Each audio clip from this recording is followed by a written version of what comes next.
بشائر الإيمان منارة الإحسان وللهدى عنوان.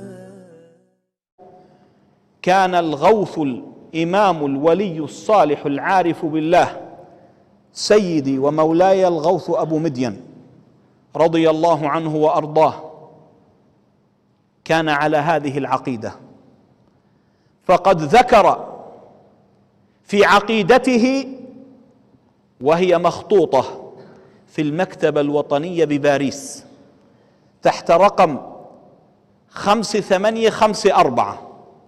يقول رضي الله عنه وأمدنا بأمداده: الحمد لله الذي تنزه عن الحد والأين والكيف والزمان والمكان، الموصوف بكلام أزلي قديم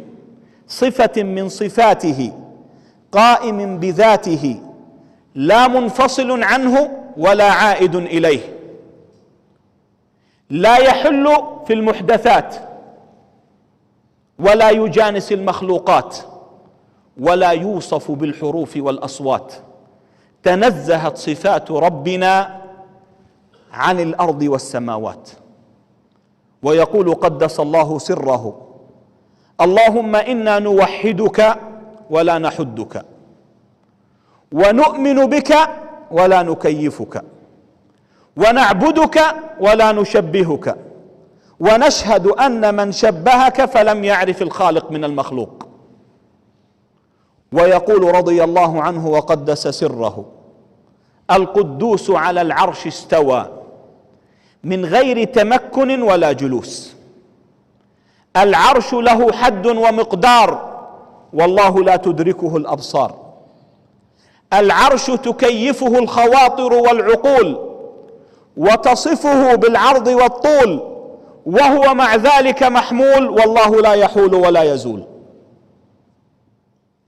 ويقول رضي الله عنه وقدس سره وأمدنا بأمداده: العرش بنفسه المكان وله جوانب وأركان، وكان الله ولا مكان وهو الآن على ما عليه كان، ليس له تحت فيقله ولا فوق فيظله ولا جوانب فتعدله ولا خلف فيسنده ولا أمام فيحده. هذا الإمام الجليل الذي كان على ما كان عليه من الأشاعرة، ما كانت عليه الأشاعرة والماتريدية،